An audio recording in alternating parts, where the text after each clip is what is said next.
Good afternoon, everyone, and we resume the session, but let me first express how glad I am to be with you and to have been asked to chair this session. I'd like to ask, to thank Dr. Bagat Orani for having asked me to chair the session. I also would like to thank Dr. Elena Sanchez-Montijano, who had suggested that I be invited to chair the session. Thank you very much, and it's a pleasure to be here this afternoon. This session, the session 4 today, is about migration and mobility in the Arab Mediterranean countries. We have 3 speakers. We have Dr. Kamel Boucherf from CREAD in Algeria, Dr. Elena Sanchez-Montijano from CIDOB in Spain, and Dr. Jochen Tholen from Bremen, Germany. Rather than Mediterranean, you come from the North Sea. So, more or less. Well, closer to the North Sea rather than Mediterranean.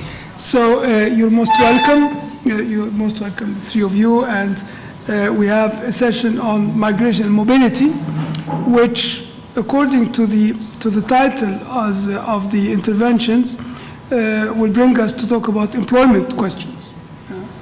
Talk about employment questions and about socioeconomic dimensions of migration and outcomes of migration, and this is a very welcome subject to deal with. We will start with Dr. Kamel Boucherf, and every speaker will have 20 minutes to present, 20 minutes.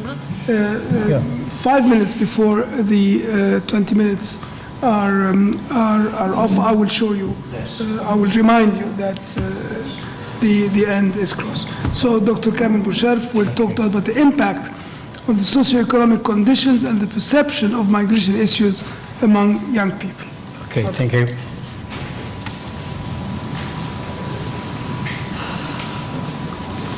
I don't know if you hear me, or otherwise I will use the... No, I think you need the mic for because usually recording. I have a natural mic. But it's better to use the mic. Because it is recorded. You're a pop star. Sorry? You're a pop star. Thank you. Well, first, before discussing the issue of migration, I'd like to remind the theme about the whole SAHWA problematic, because like gender, like the gender topic, the migration topic is a transversal one around all the SAHWA, the 4 clusters. And that's why I'd like to remind you why do we, or did we bother of thinking about migration in SAHWA study? Because there is an idea of thinking or taking this theme as a factor of behavior and feeling for the young people in Arab countries. This feeling is an indication of feeling of exclusion. Why? Of social exclusion, I mean. Because at that stage of age, between 15 and 21, most of them, if I can say, are still in school and universities and so on. And when we ask them about migration, which is not just traveling abroad, no, traveling abroad, but staying and living abroad. At that stage, they are thinking of going abroad, which means that at home, they are not in good situation. Something is missing. So that's the idea behind the, if I can, the question or questioning behind the idea of migration. Of course, we wanted to use all the data from the ASEAN, Southeast Mediterranean countries, but as you know, not all the data are available or is available, so we used what we could use. And the second thing is that we couldn't go forward, and I explain to you why. So we used mostly the data coming from the national case studies, mostly, and in the Algerian case, we used the survey because it is our survey. The first thing which is common to all the countries is these three questions. Young people have then been abroad first because we were thinking of to see how being abroad would affect their perception of what is abroad, because they've seen, and mainly, I say mainly, for the three North African countries, mainly it is Europe. So in this situation, we found that nearly five of the young people have been abroad, for Tunisia, for Lebanon, but very, very scarcely for young people in Algeria. So in the habits among young people of getting out of the country and visiting countries, the Southeast Mediterranean countries are not in the same level, and waiting, of course, waiting for the two missing countries, which are Morocco and Egypt. The second question was, if you would like, a very crucial question, would you like to immigrate? Look at the statistics. In Tunisia, more than 50% want to go away. In Lebanon, 60%, and out of 4 in Algeria want to go away and to live abroad. For us, this is very important as a feeling, because let me remind you that we are asking them about their perception of going away and to live away. The first consideration is why this situation just for Tunisia compared to the other countries. We say that maybe just one hypothesis, and it should be verified with the Egyptian situation, is that Tunisia has a revolution. So things had happened. Then if the revolution situation could explain this kind of feeling, it should be verified in Egypt, because they had the same situation. And the very dramatic, if I can say, question, the last one, is about illegal immigration. If it is possible for you to use or to make use of illegal immigration, would you do it? Look at the statistics, very important. Another time for Tunisia in the first place. So what we can conclude from these first statistics is the feeling of going abroad and to live abroad and to live home is very strong among young people living in the 5 countries we are studying. We cannot go further with the comparison because of a methodological issue, which is in studying the impact of immigration.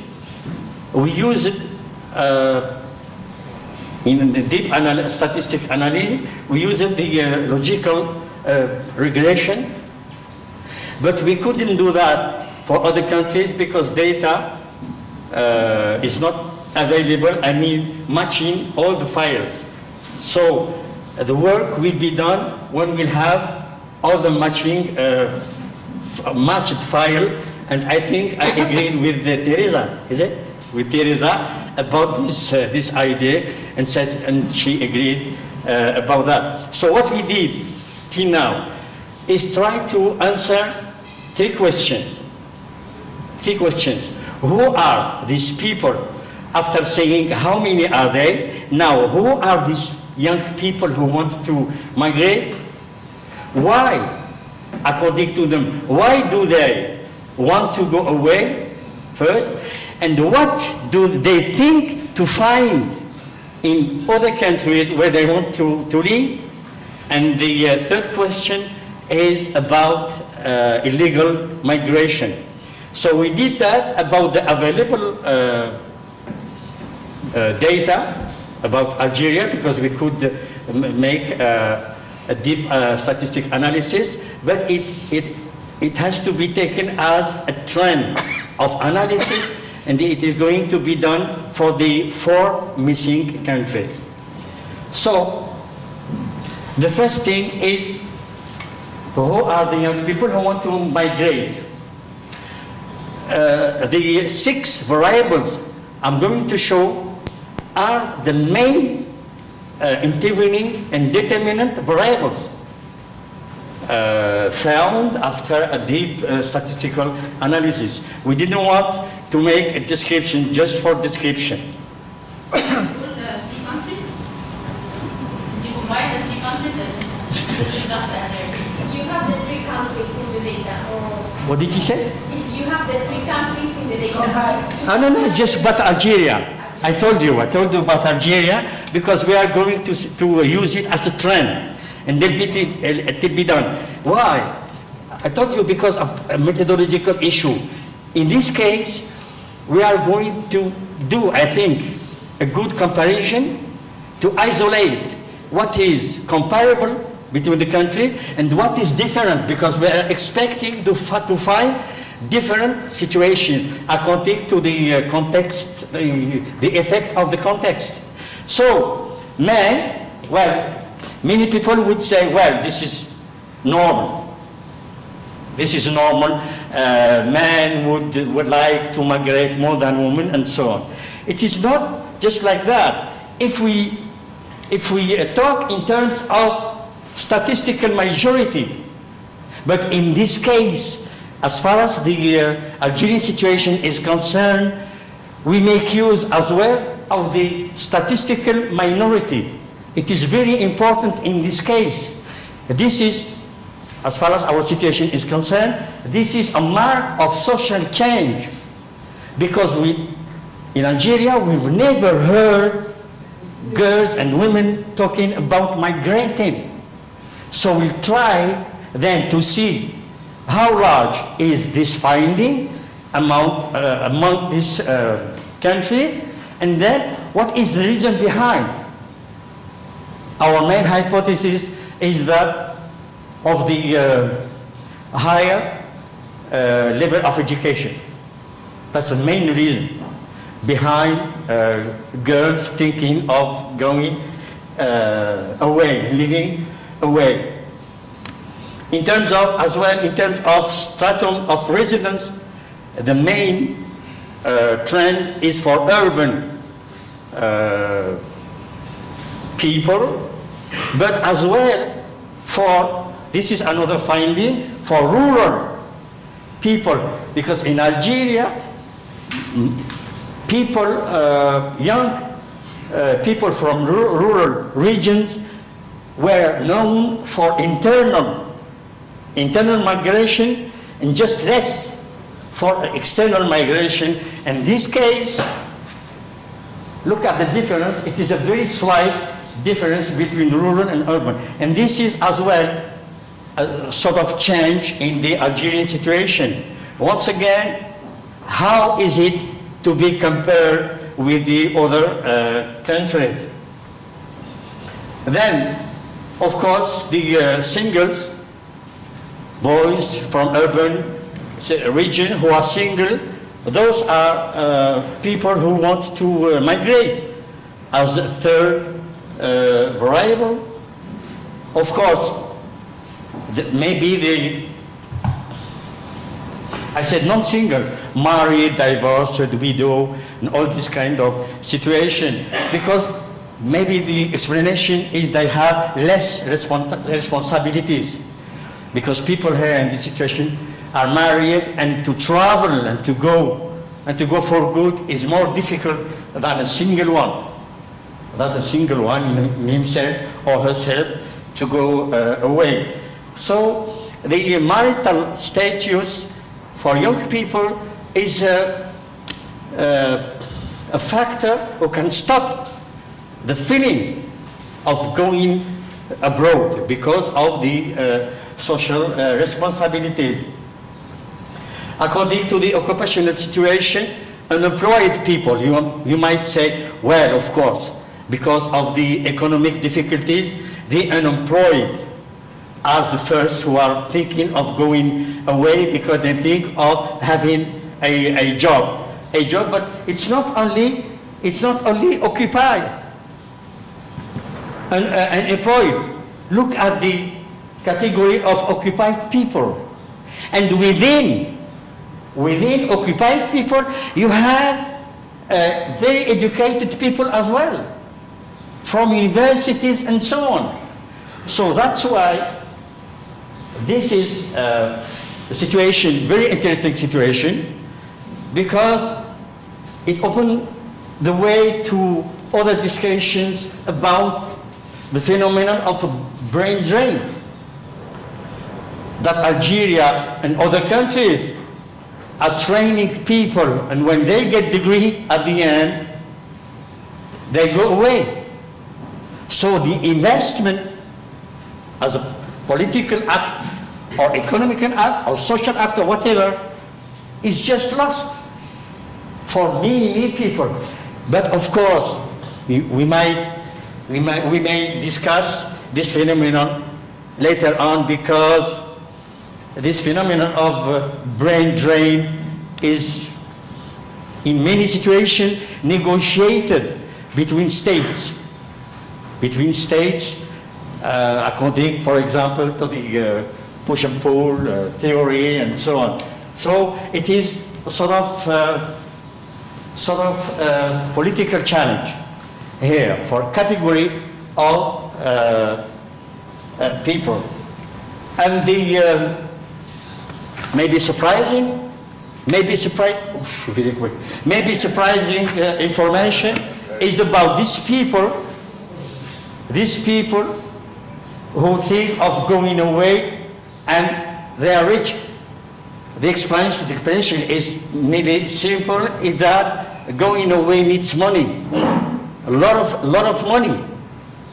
I cannot translate how much you can cross the Mediterranean Sea. In our money is 24 millions. If you can translate this or convert this into euro or dollar, it's many. So this is the profile. This is the profile of the future migrant, if I can say, future migrant who need to go abroad and to live abroad. He's mainly a boy from urban stratum, single, unemployed, from northern region, and he's well off. The main thing to do is how much can we find the same situation in other countries, in Egypt, in Tunisia, and so on, just to make the comparison. I'd like to go quick. And what are for the young people the main reason to make them go abroad? Three main reasons: lack of opportunities, professional opportunities, bad living conditions, and low incomes. These two are more or less economic factors, but this one is a socio-cultural factor, and we need to deepen this situation. We're using the qualitative material to say what do they mean by living conditions. And this is why I join Mr. Kenneth's assumptions when he said emptiness. Maybe emptiness is one criterion among the set of criterion defining or describing the bad conditions. Very quickly as well. So what is missing? The first is, what do they think they can find? Mainly in European countries, this is what is missing. Sorry, is missing in the country. And we found, just to live abroad, it's all right, to discover other countries, but mainly to analyze deeply and in detail what do they mean by lifestyle. What do they mean by, because they are attracted by the European lifestyle. What do they mean by lifestyle? So it needs to be, it's not only economic, it is psychological and sociological issue. The last finding is about illegal immigration. It is very important. 27 among young people, if they find the possibility of migrating illegally, they would do it. What's the conclusion of such a finding? Is that even if all the restrictive provisions from the European side about the visa and all these things, yes, all the restrictions and the local and national restrictions, because you know that the Algerian state have criminalized the illegal act of immigration, is around 6 months to 2 years jail. So when we see all these restrictions, in front of these restrictions, we find that 27 of young people, they would like to move away if they can. Who are these people who wants to go away illegally? They are boys, same thing like legal one. They are single, unoccupied, most of them, very weak educational level, and that if we see these 4 variables, we can put the result as hypothesis is that the illegal immigration is a strong signal of social exclusion, because these people are subject to social exclusion, excluded even from the legal migration, So the only way which remains for them is to use the illegal way. And you know very well all the restrictions and jail provisions, all the effects. This is the main idea, just to respect the time, because Mr. President showed me his flag. So thank you very much.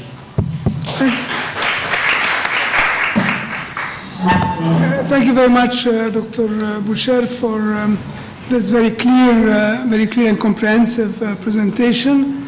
And we will give the floor now to Dr. Sanchez-Montijano, who will speak about transnational relationships and political engagement between Arab youth and migrants.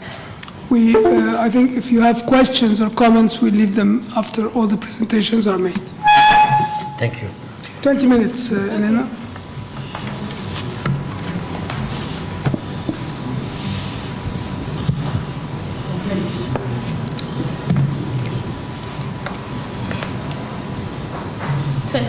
After I found my presentation, please. Yes. Shukran.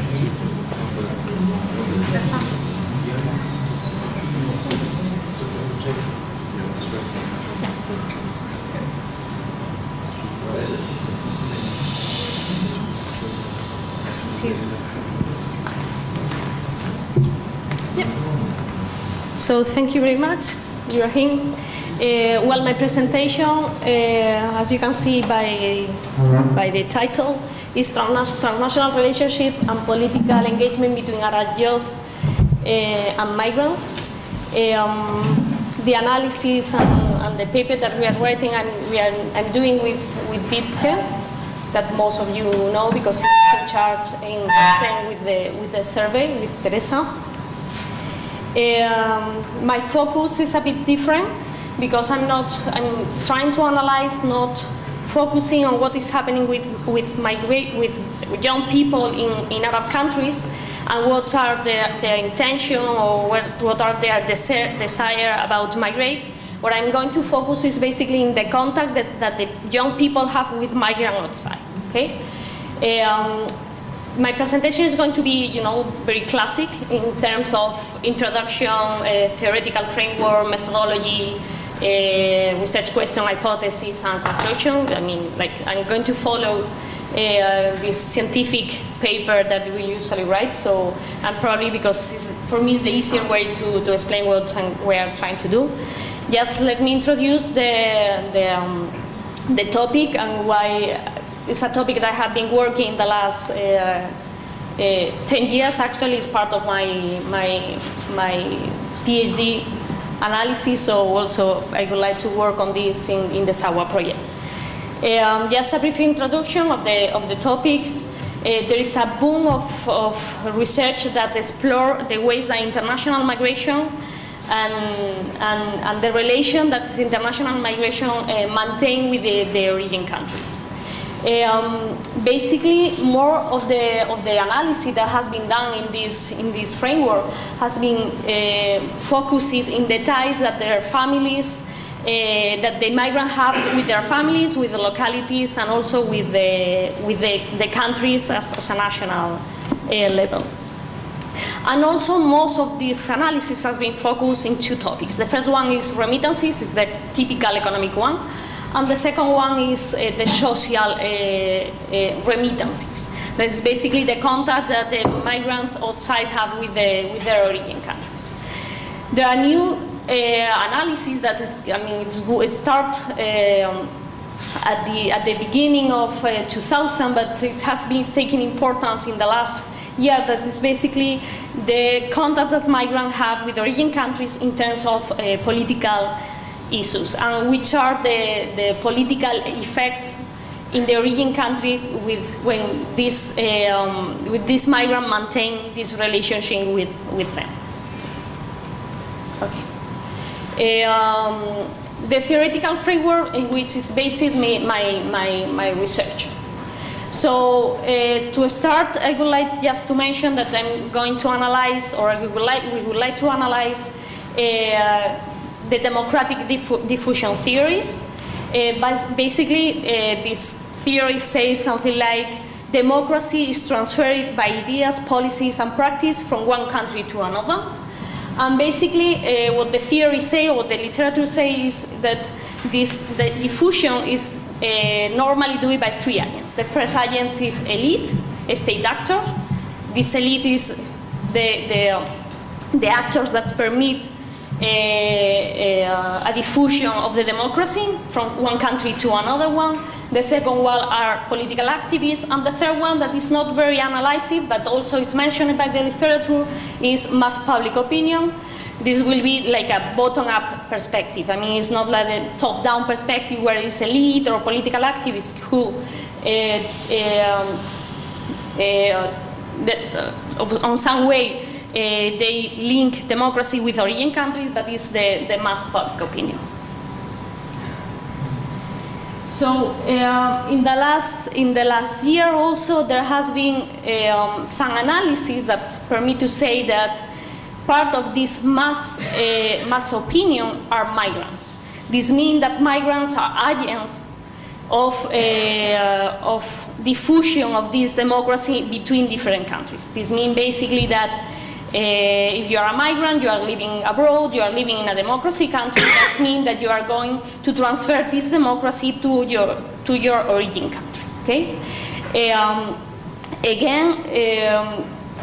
the literature says that there are 3 ways that permit this diffusion between migrants. The first one will be the migrants themselves. This means there are like different tools to this diffusion. The first one will be association. Another one, the most important, is the external vote, also political activism, and so on. The second one will be when migrants return to their countries.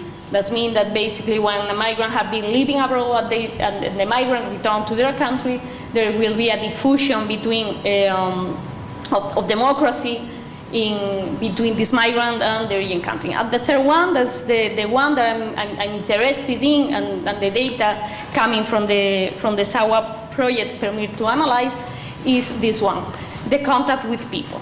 This means that the people, the migrants that are still living outside, still living abroad, maintain contacts with their families, with their friends, relatives, and so on, and this permits a diffusion of democracy from one country to another. And I'm analyzing, and I would like to analyze this third part.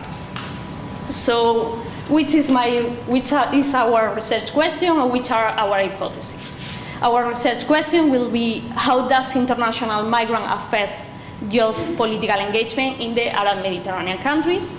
Okay, and our hypothesis to analyze, also there are another, but at this moment it would be impossible to analyze because, as you will know, we don't have too much time to do it because of the data. So our first hypothesis will be, the more migrants someone knows outside, abroad, the more politically engaged he or she is. Okay, so that's a quite basic one.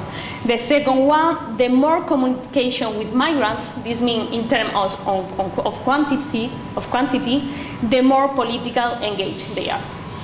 And the third of our hypothesis will be, the more communication about politics with the migrant, the more political engaged. This is possible to have this hypothesis because we include a question in the survey asking about all of this. Okay? Let me just explain you some of the most important terms. This is political engagement, and also what's mean relation with the migrants. Of course, the data are coming from the SAHWA, the survey, and coming from Tunisia and Lebanon. When I'm talking about political engagement, we focus in 3, and it's measured in 3 topics. The first one is political attitudes, the second one is political participation, and the third one is political interest.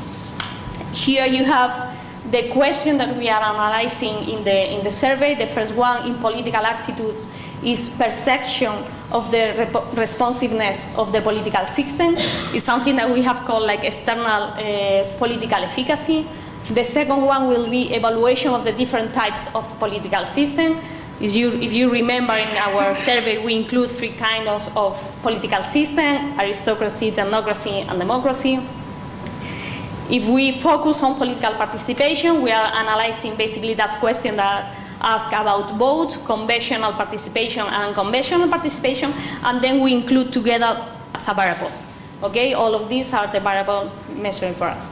And in the third one, we don't have a question in the survey to ask directly to young people how much are you interested on political, but we have a proxy that it could be discussed, but it's the only thing that we have about if you are following political news.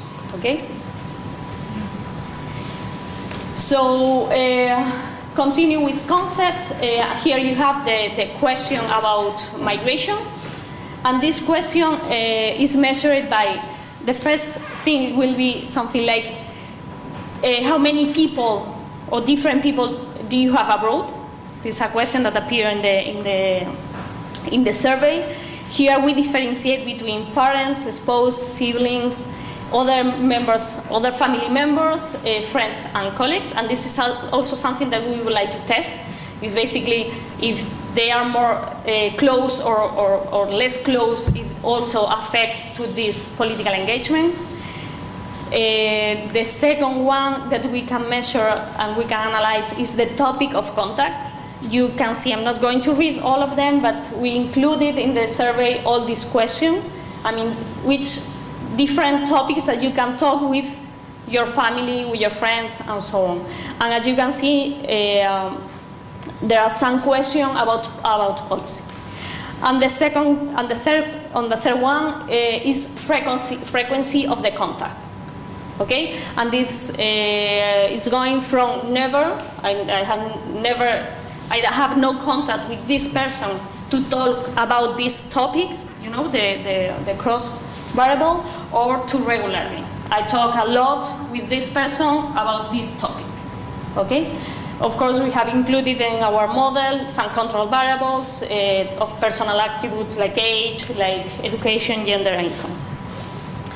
I don't want to worry too much with data, so I'm going to present only some descriptive data at the beginning, and then I will give you, some information about the model that we have in just to say the conclusion, because I don't want to spend too much time with data, sometimes very, very difficult to understand. So I prefer to go with the descriptive that could be more interesting, and then to let you know something about our hypothesis.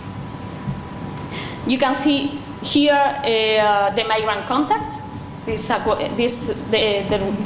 answer for Lebanon and Tunisia. And here you can see to the question, could you tell me if one or more of the following people live abroad? You can see here, yeah, perfect. The huge number of young people from Lebanon, from Tunisia, that say that they have people abroad. So we think that we can test our study, our analysis, because we have a really good sample here.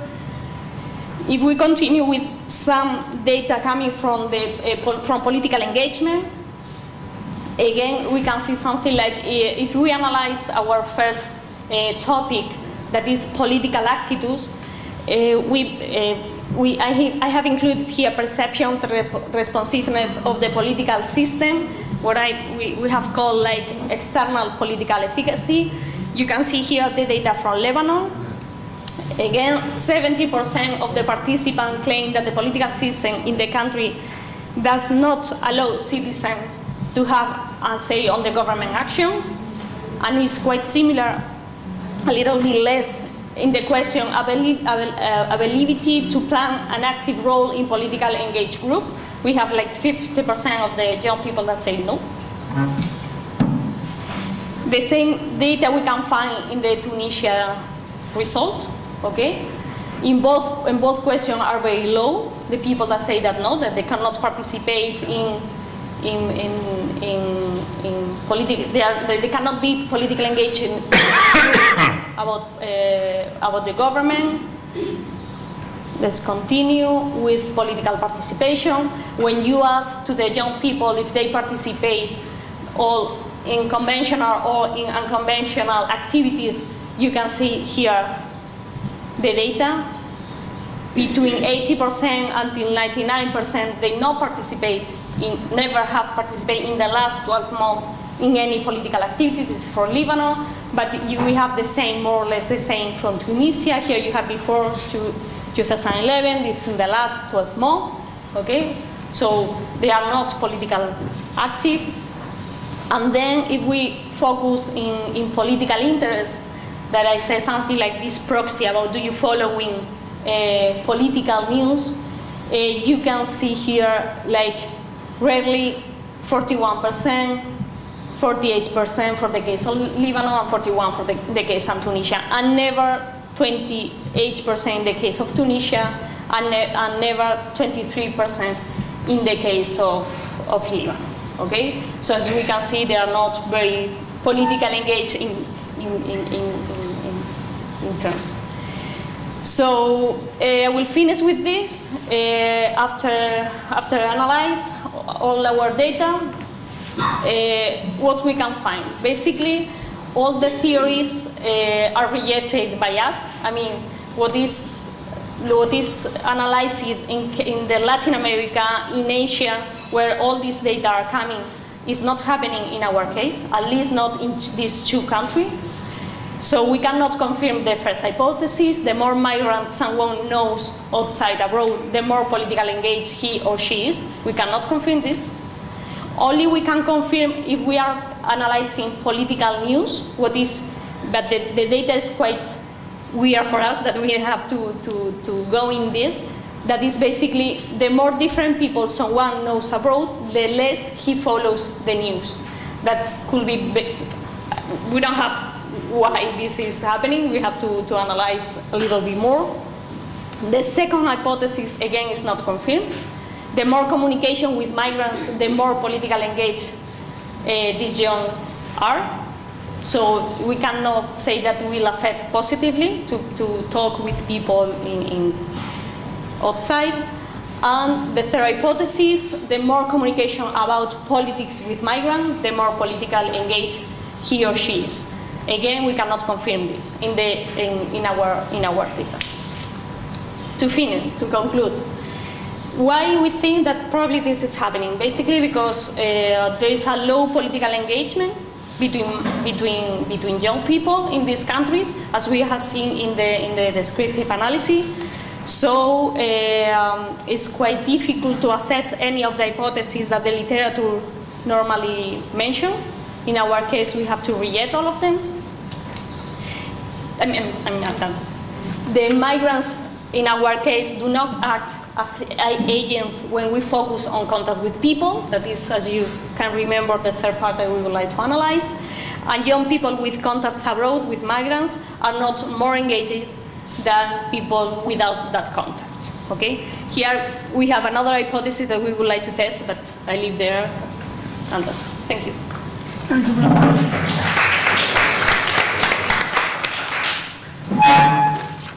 Thank you very much to Dr. Elena Sanchez-Montijano, and now we will listen to Dr. Jochen Tholen, who will speak to us about migration of young people in 5 Arab Mediterranean countries, impact on socioeconomic development in the outgoing countries.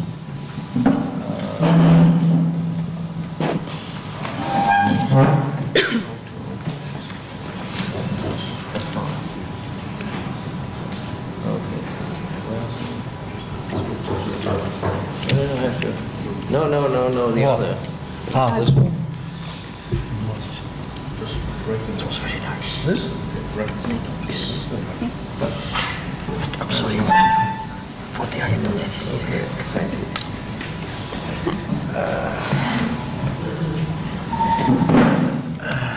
So, hello everybody. For the last speaker for today, it's always difficult to keep the tension. As I suppose, let me say, the topic is not a thriller. And, but if our German Chancellor, Mrs. Merkel, would be here, it would be a thriller which should have happened. It would be a thriller for her, because migration is one of the hot topics in Germany, you know that. But my topic is a different one, and I think the paper, my colleagues and me,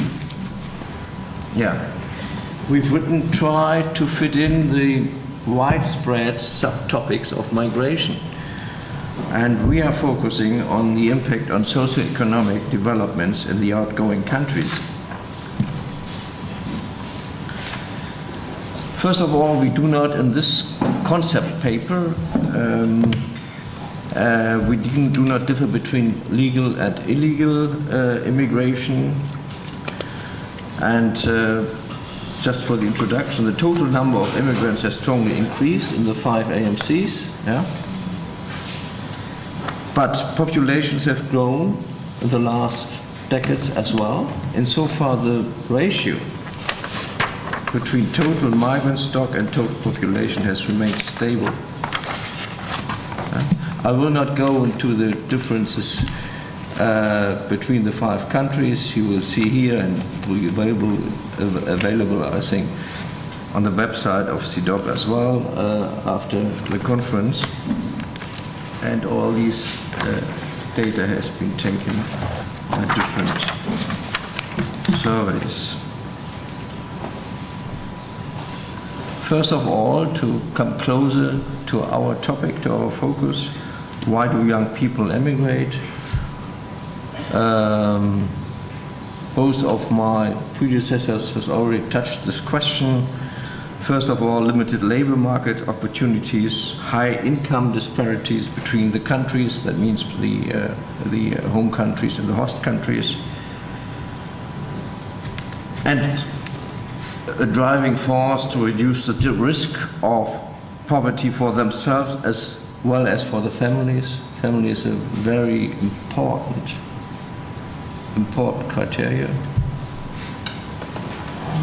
And partly to improve, according to other surveys, partly to improve their skills. And on the right hand side of the draft, you will find the figures. You know that we had a presentation about that, I think, before lunch, about unemployment of young people, in that case between 15 and 24, and I do not know who mentioned that these figures are shocking. Who is emigrating from the AMCs? Aspiration to migrate, the desire to migrate decreases with an increase, the desire of the level of education. The aspiration to migrate decreases significantly after the age of 30, but that is very, very important. Not all who dream of migrating actually do so. Yeah? It's very important to keep this in mind. Actually, migration, Kamel has told us about that, referring to the Algerian figures, significantly more men than women, both educated and uneducated. But the share of highly educated people in comparative terms is low in the most AMCs. Impact of migration. Factors within the home countries of migrants influenced by migration could be labor supply and productivity. The structure of economy is very important. And of course, I will refer to that in the conclusions. The conditions in the countries or between the countries are significantly. If you are looking, for example, to Morocco, the structure of the economy is totally different from the structure of the economy in the Lebanon. Behavioral and policy responses, human capital accumulations, remittances, diaspora networks, I think Elena has just mentioned that,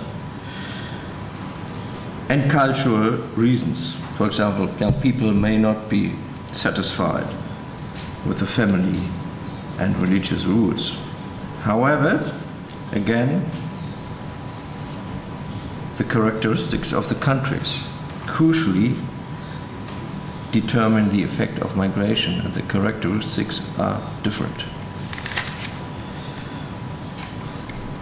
Next slide, on the left-hand side, you will see labor supply and productivity, and then referring to that, we tried to find out some effects, positive and negative. First of all, going to the left side, labor supply and productivity, the key characteristics of AMC labor markets: surplus of labor, high youth unemployment, lack of high quality education and soft skills, according to the needs of the economy, already mentioned sometimes. And the majority of migrating workers or people have low skills. Positive effects on the economy and probably on the society. Workers can be replaced at low cost due to the excess of labor supply. Minor effect on overall output, as most immigrants have contributed little to the economic performance before migrating. Reduced state expenditures, if any, due to the decrease of social benefits. Employment situation for those left behind might be better, and possibly the overall level of poverty might decrease for several reasons. One is, of course, the remittances, or other remittances. Successful migration might become an incentive for skill accumulation And again, the extent of migration varies across regions within the countries, thus a positive impact of migration might be limited due to the low level of regional integration. Some negative effects, although the brain drain does not seem to be a major problem. Every high-skilled person who is migrating causes a decrease in positive spillover effects and a reduction of fiscal revenues and human. And of course, a special negative effect and impact have the migration of specific skills like engineers and health professionals.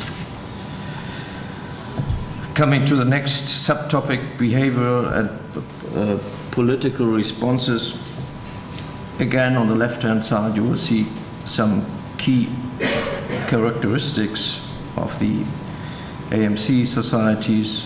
First of all, traditional role allocation, responsibility of youth towards the family, already mentioned, and significantly more men than women migrate. Positive effects, migration might induce structural changes, shift of labor from agriculture to other sectors, to the industry, to services. Changes in gender roles, women might become head of the family if men migrate. A change in gender roles within the family is likely to increase women's impact and participation in the community and society. Better health through skills that were newly acquired abroad and an increase in income, and the re-immigration immigrants might re-import norms and values of their host countries to their home countries. Oh, sorry. Yeah. So, thank you. And the question mark behind, is it the process of modernity? I'm not quite sure. It depends on the host countries, yeah? Negative effects. Studies provide evidence that children growing up in single-parent households perform poorer in school, and new cultural standards might cause problems to integrate once returned to the home country. Human capital accumulation on the left-hand side, again, the key characteristics of AMC educational systems, very short and briefly. Educational attainment has increased over the last decades, but lack of high-quality education and soft skills needed by the society, already mentioned. And the education in accordance with the need of the public but not private sector, there's a huge mismatch between both. Positive effects of migration, re-immigration, whether the skills acquired abroad raise national productivity depends on the relevance of the skills for the domestic labor market, how productivity, the skills are used, and the ability to convince the returned migrants to stay. Next, positive effect, as the family income is likely to increase due to remittances, child labor might decrease and educational attainment might increase. Many young people leave their country with the aim of returning home. In the case of the AMC's literature argues in favor of a brain circulation, not of a brain drain of a circulation. Negative effect. The return rate of highly skilled people is expected to be lower than of any other group. Coming to the next, remittances. Sorry. Yeah.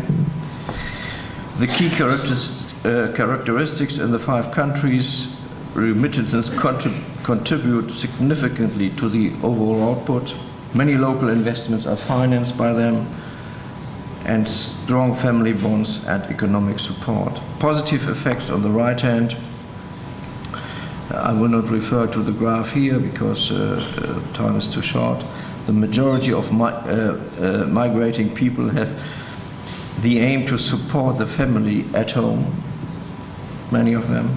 The duration of staying abroad largely, that's clear, determines the amount of the remittances, and in the AMCs, remittances have substantially contributed to lowering the levels of absolute poverty. absolute poverty. And the multiplier effect of spending consumption factor of national economy, that's clear for every economist. Negative effect largely affects the absolute poverty, as already mentioned, but not the relative poverty. Here you can refer to the Gini effects, etc., the indices. The income distribution effects are mixed. Only some families, social groups, or regions might benefit, not all. Conclusions.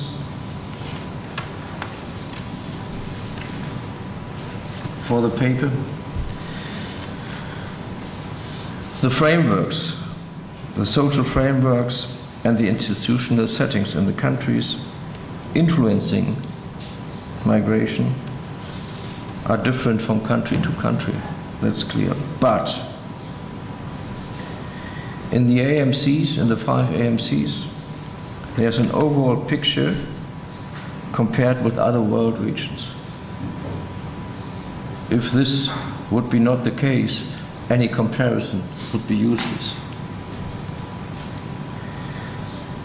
The effect of migration differs according to the migrant skills. That's clear. Most of the migrating people have a low level, as already mentioned, of education. Thus, a so-called brain drain is not a feature of migration, not a major feature. It is important to distinguish between short and long-term migration. Most young people intend to leave for a limited period of time and support their families by sending remittances, and re-immigration might induce a cultural change, already mentioned, might. And the woman's empowerment and participation is likely to increase by that. And the fact that not all who wish to migrate have access to migration might cause a new socioeconomic divide. And the real challenge, I think, for everybody of us, for all the papers which should be written, academic papers in the framework of SAHWA, is to confront this context with the empirical evidence, with the 5 data settings or the merged data set from the survey and the already existent national case studies from the fieldwork. Well, that's it. Thank you. Thank you very much, Dr. Tholen. We have listened to 3 presentations based on surveys. This is hard data, which is very good, and SAHWA should be saluted for giving this opportunity to researchers. Now we open the floor for questions or comments, and at the end, of course, we give the opportunity to the 3 speakers to react. Because there are many people asking for the floor. I'll try. I didn't speak in the No, this is not addressed to everyone. I will. Okay, so you asked about Egypt. So I don't think the SAHWA team had enough time to analyze the Egypt data, the Egypt survey data, or the SAHWA youth survey data. But I have information from the SAIPI, the survey people in Egypt, which was collected in 2014. And I doubt that the rates will change much between 2014 and 2016. And in terms of migration aspiration, it's around 18%. It was like that in 2014. So more or less, Egypt belonged to the other countries which did not have like an Arab Spring. So maybe the special rates in Tunis need to be explained, and maybe the team here can answer that. In terms of also, like in terms of economic, the reasons were also the economic factor that appeared to be pushing migration or migration aspiration in Egypt. I just have a comment on the way you analyzed or you thought about the single and married, like who want to migrate versus single and married versus single. And here, like when you, like I'm not sure I really completely agree with your comment in the sense. Usually in Egypt, those who migrate are singles and want to migrate because, like, to temporarily to like an Arab country, for example, and mainly to Arab countries to finance their marriage and return back and get married.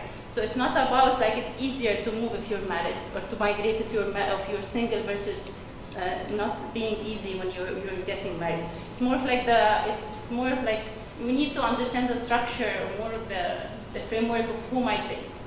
The same comments apply to the second paper. When you your final conclusion tends to say that what you do see in other regions you don't see in Egypt in terms of the effect of having a network, a migration network, on the political participation and democracy here. It's also like who migrates. It's again like it's the poor, mostly like in Egypt, for example, it's temporary migration. It's the poor who want to finance their marriage and return back. So it's the less educated, the poor people, and so you wouldn't expect them. Like these two, you need to differentiate by education and by poverty, and also by where they migrated.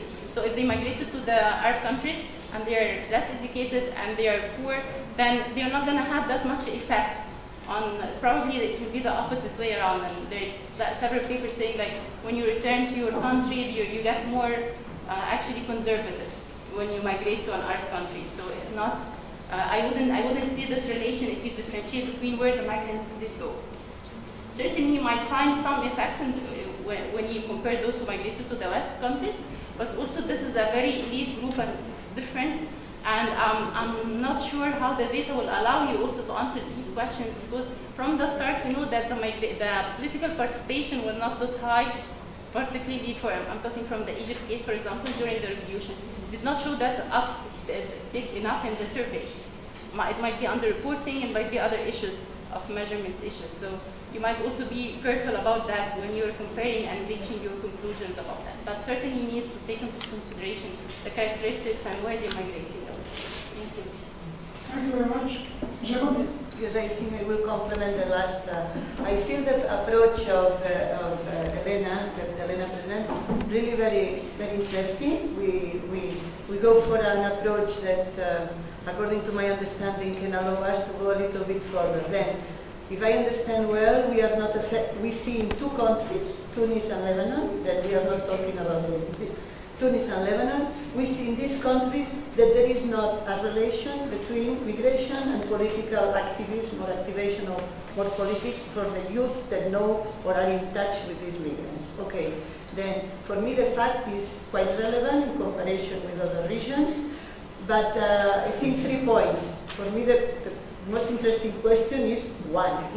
Then if we are not able to analyze why, this fact is lack of saying anything. That the first idea is the perspective. According to at least my knowledge, migration in these countries, like for example, for instance, or Tunisia, have been quite interesting, modifying some patterns. I'm thinking, for example, demographic patterns, woman. Then we know that it affects the behaviors in the countries. Then why this is not affecting now, like it has been in the past, some social or engagement of patterns that are important at the level of society. Second, the context, because this research is done to the current context, is affecting this. Is because this quite important mobilization in Tunis is not now, this comparison perhaps is not relevant at that moment, or perhaps I don't know, the context now. And well, this is two of, but I think the why will be most interesting, if not. Thank you. Yes. No, yeah. But I'm quite interested that the idea of democracy diffusion, not putting it in the context of the quality of democracy in the host countries that the immigrants are going to. Because I'm thinking about the period from sort of 2005 has seen the people that the immigrants might most naturally network with in Europe, either other youth, European youth, protesting against what they see as a deteriorating quality of democracy in Europe themselves, or migrant communities in European countries whose experience of democracy has actually been that they've been just as marginalised in Europe as they were back home, maybe more so in some ways, more visibly and obviously excluded as minorities. So I wonder whether, because that has been a relatively recent phenomenon of the 21st century, whether that can explain the non-diffusion of democracy through this process in more recent times compared to the literature beforehand. Thank you very much, and thank you very much for the brevity. Okay. Yes. Question for Jochen is, the remittances, you made a very good analysis of the positive sides and negative sides.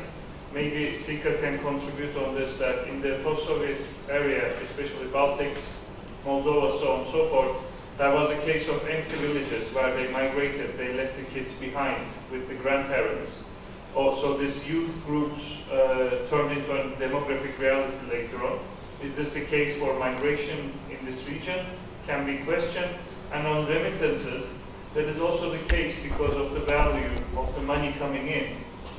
This was particularly a difficulty, a case in Moldova, that the huge amount of money coming pushed the young from their parents, mixed with abandonment, pushed them to drugs or delinquent behavior, because it was easy money coming, 100 euros, expensive phones, so on and so forth. So is there a way to look at this impact of remittances, creating a young generation with money? And a comment or a recommendation to Dr. Sanchez is about the communities abroad.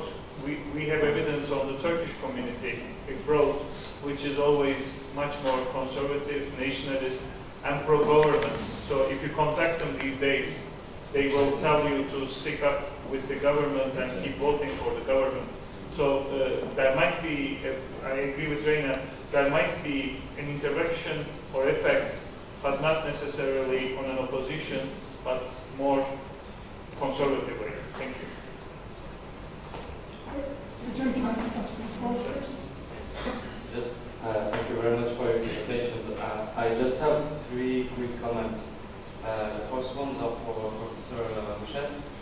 Regarding the women, women who desire to migrate, from a proper experience of what I have seen in Morocco and in the relation between Morocco and France and how people get married, I think there are many things that should not be excluded, maybe, to help you understand it. And for instance, understanding migration as a marriage strategy, especially for educated women who cannot be married in their own country because nobody is as educated as them, so they cannot get married with people in their host country, and then they decide to do this. Something more scary, but which exists a lot. As far as I know, between France and Morocco, women who migrate get married with a sort of migration project. I'm going to get married, I'm going to be French, and then I will just divorce and bring my real boyfriend, my real husband. How to measure it? I think it's impossible through this data, but that could be some variables. Now, regarding the lifestyle, you are definitely right to try to put the emphasis on what does that mean, and I think this is something that could serve in case there is a SAHWA 2.0 to try to define better this concept. But I think here there is a variable that I haven't seen in the next slide, which is the relationship between these people who actually want to migrate and who do they have abroad, among their family, their friends, and so on, because lifestyle there, it says a lot. It can be about working and having a lot of money and so on. And I think I will stop it here. This is the last question, and then the organizer will have one question. I was wondering if in any of the studies or in a coming study, maybe if we can see more of the social change, the impact of migration on the household. In terms of when a woman migrate, how this has a big impact on the household members, and vice versa when the man migrate, how this change, and if there's a change in the empowerment relationship and segregation of work and duties and rights and decision making in the household, if we can have that. Thank you very much. Dr. Barrett? I agree with Elena, this is a very good panel. I learned a lot from all people. But give me the time and ask Elena, just a question, because I feel that the topic is very under-researched. I mean, we are in a globalized area, lots of diasporas, and we don't have much research on that. I just wanted to be sure that I understood, Elena. Your independent variable are contacts with the migrants, and the dependent variable is political engagement. I understood. Okay, very good. And I joined them, Musa and Gemma. Does the country where the migrant resides makes a difference? In other words, would I equate a migrant in Saudi Arabia with a migrant in Finland? So if that makes a difference, then we need absolutely an intervening variable about the type of country where the migrant is. And the time that they have been spending there, I mean, there are... So kind of very quickly. It's just because she Go ahead. Gemma asked what I want to ask. I don't repeat, but just on this Take the microphone. Okay. What are the countries that are migrated now compared to 10 years ago? For instance, in Tunisia, before they are going to Europe, now they are going more on the Gulf, and it's more Arab, more. It's not more, but I think that it's, I don't know. One more. One survey. Yeah. When was it carried out? When? Last year. 2015. Responsible for migration in Nigeria. We have carried out a survey with the European University Institute in 2013. And another survey was carried out in Egypt by Basira. And both showed that the so-called aspiration to migrate had not increased after the Egyptian revolution. On the contrary. Yeah. So this is something to be taken into account and see. I do not know whether, well, if a survey was carried out now, what would be the results? Maybe you will have an increase. But it is interesting to see the evolution in time. Migration of the employed. In fact, most migrants are employed. People who migrate are not unemployed. Most are employed. The question is conditions of employment, wages and other conditions of employment are determinants of migration. It's not really the unemployed, because migration has a cost. Now, with regard to brain drain, highly skilled migration, Morocco, Tunisia, and Algeria have among the highest highly skilled migration rates in the world, among the highest. Not Egypt. Now, Egypt is very, because of course you have a pool, a large pool. But Lebanon is the world champion. In particular, women in Lebanon. Women in Lebanon reach 48% of highly skilled women so there is a problem here. There is certainly a problem here which needs to be followed. I just have one, please. In migration studies, we do not speak about illegal migration any longer. I think terminology sometimes is important because of the criminalization of because you can very well be in a legal status, and because of a change in law in your country of destination, turn into an irregular situation. So I would plead for using irregular migration. Elena, I think you raised a very important point, and very. I think I personally did research after the 2012 elections in Egypt, presidential elections, and the previous legislative elections, and it's clear the country of destination is a very important variable. Those who migrate to Saudi Arabia behave differently than those migrating to the US or to Canada. Even though it was not that striking of a difference. But what was really striking was the support for Muslim brothers in Germany. In Germany, it was very high. It was very high. Not over 50%, but it was quite high in comparison to other countries in Europe.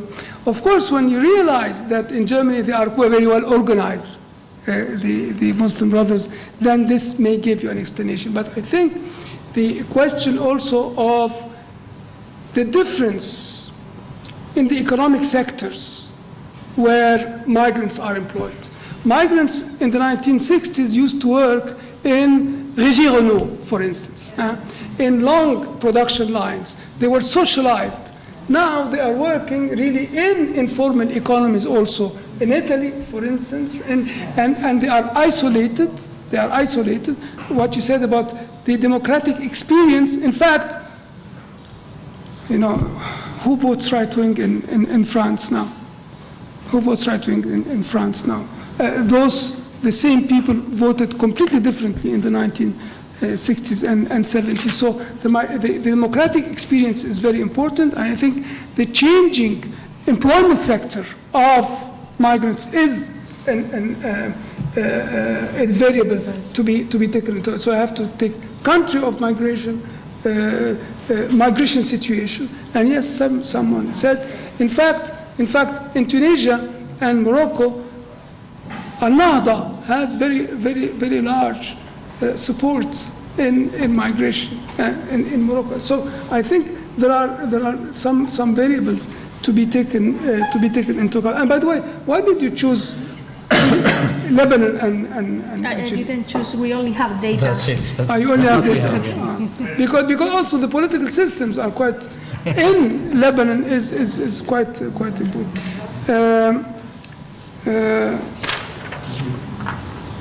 The data chose me.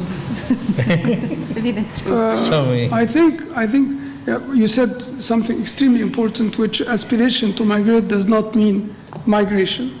But now it's very important to see why migration does not materialize. Is it because of cost of migration, or is it because of very successful migration policies in European countries, which keep people from migrating? So this is another variable to be taken into account. Visa policy and border border control policies. I think there are variables to be taken into account to explain why this aspiration does not materialize. Migration of the low skilled in Europe. This is interesting also. Why do you have larger low-skilled migration into Europe and high-skilled migration in North America? Why? It is the migration policies of countries of destination. Yes. For instance, the green card in Germany, for instance, you put 5 years as a maximum for migrants to work in Germany. So you go to Germany, you have to learn German, and after 5 years, they tell you goodbye. So no one came, and they went to Silicon Valley in the United States, where they produced Silicon Valley. So also the migration policy so there is something to be seen there, because this is from the perspective of country of destination. It is a loss to Europe. Of course, it is a gain for countries of origin, because highly skilled migration is not good by definition. Because of transfer of resources. But also because development, we know that development depends to a great extent on the skill pool. I think you did very well in working on the social cost of migration, on families left behind. This is extremely important, and it is overlooked. Look, I mean, leave this region and look at the Philippines, for instance, and what happens to families in the Philippines. Finally, yes, there is a skill gain.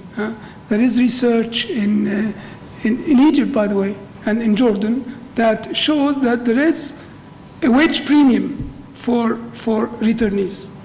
So there is skill, and research in Morocco shows that more education has been acquired during migration. It's not the selectivity of migration. It is more migration has been acquired.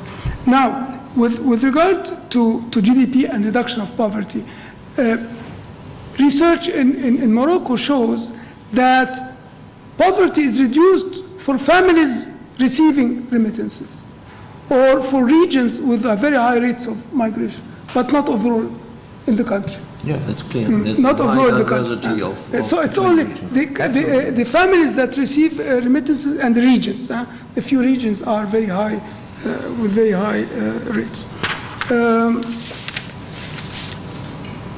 And of course, something which is quite, as someone referred to this, remittances often reduce to a drop in the labor market participation rate of women.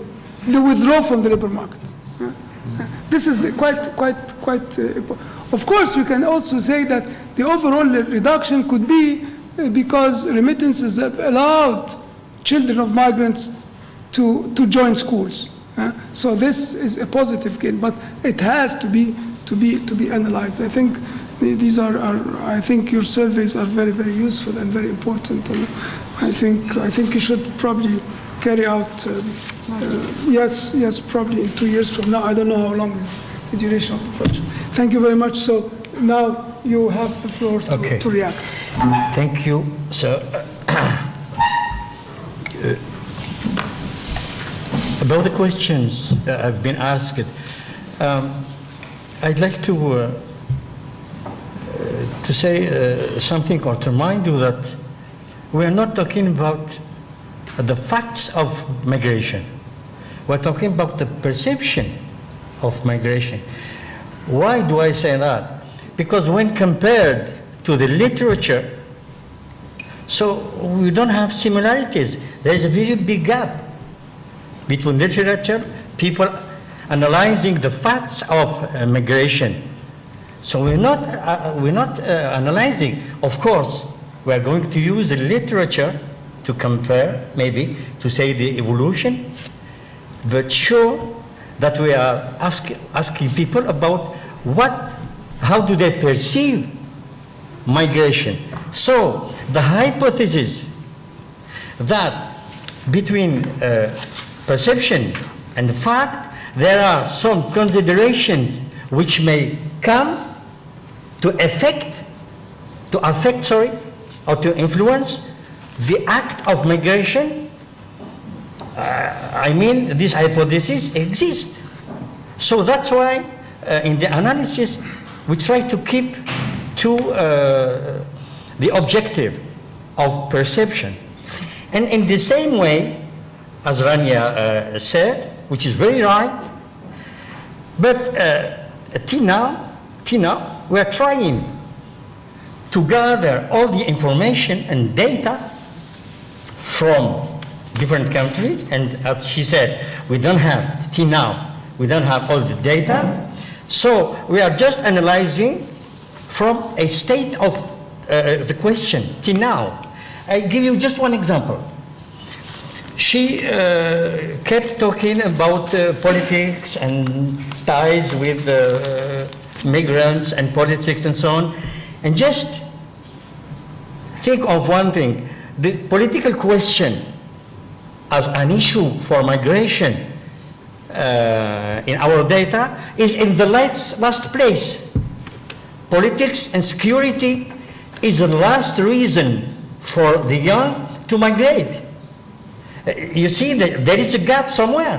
That's why if we keep on going like that, giving many reasons from the specificities of each country, we may say a lot of things, but I don't think we could be able to talk in terms of 5 countries called SEM.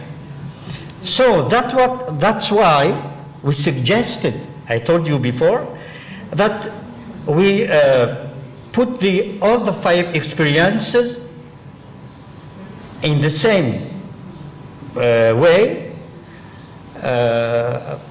using the logistical regression, and then to have, on the one hand, what is similar, on the other, what is specific. because we are waiting to find specific reason from context. You see, Rania? So this is just the beginning of the question. About single, yes, very quick. About single, yes, because in our sample, within the 19, 15, 29 category, most of the young are single. So that's why we found. So now the point is it right for all the countries? You see what I mean? So to go further, maybe as you said, for Egypt, we might not find the same thing. So let us analyze the question very, very quickly. That's for further explanation. For women desire to migrate, why we said that it is an issue we should analyze, that it is new in the at least the Algerian context, because before, as he said, in an historical evolution, we couldn't find women migrating alone, just within family and married ones. So in this case, they are single and they are thinking of migrating, and they are women. That's what we said, that these are new strategies. And we kept on going on saying, sorry, maybe it's a signal or a signal of social change. The last question is about lifestyle. Lifestyle, it needs to be deepened. Because what do we mean by this concept? What do we mean? I mean, in the young conception, what is lifestyle? What do they need? What is missing? I tell you what, for example, mixity, to mix between our gender question is a major issue in Algeria, for example. Is it an issue within the lifestyle question? So that's why all these questions should to be have to be deepened through the descriptive and qualitative data. Thank you very much. By the way, it's very important really to define lifestyle, because you also have migration of Europeans to Morocco, for instance, which is also considered lifestyle migration. So it has to be defined in each context. Elena? Okay. I have many questions. I'll try to order a little bit. Just starting with the last one, that is about if there is a possibility to analyze the effect of migration in the family roles and so on. I mean, it's going to be very difficult, because you have to think that only 4% of the young people have migrated. So with that sample, but it's going to be very difficult to have a really properly analysis. Something descriptive could be, but not other way. I mean, because they are not. I mean, we have seen the data. Just 4% of the young people have migrated in their lives. So it's very difficult to analyze if there is any effect of this migration in the family roles and so on. Okay, this the easy one. Let's continue with. And I'll at the end finish it with the context, that is the most important one. About these communities abroad are more conservative and more pro-government. Okay, I agree, but I cannot find any effect, not positive, not negative. So I'm thinking, you know, in the literature all the time, and all the analysis that are coming from Latin America, Asia, and so on, they say the other way around, no? That means that there is this democracy diffusion. The people that have contact, continue contact with people abroad, are more against the government, and they are more open to democracy. They're thinking more on rights and so on. But that's the other possibility, no? To find the negative, no? That the migrants are more pro-government, more conservative, and their families are more pro-government. More. But I cannot find any result, not positive, not negative. So, but it's quite important. About the context, yeah. Well, I will continue with Gemma. That is another one that I can, yeah, for sure, why there are this difference is the question. but I cannot analyze that. I mean, I don't have the data. I mean, that's mean to analyze, compare my data with the other data, and it's possible also to have the same question, and all the survey that have been done to analyze this, they are not so in-depth as we have in our survey, because this question was included to test this hypothesis. So it's very difficult to analyze why, you know, in a very properly way. I mean, I can say something. 2 minutes, okay. Ooh. So, you know, I can give you some theories, but it's impossible to prove what exactly is the why, no? About the context, of course, the context affects the data, and that's something that is important for us, is to know or to have all the data sets, because it's clear that it's not the same what is happening in Lebanon, in Egypt, in Morocco, in Tunisia, or in Tunisia.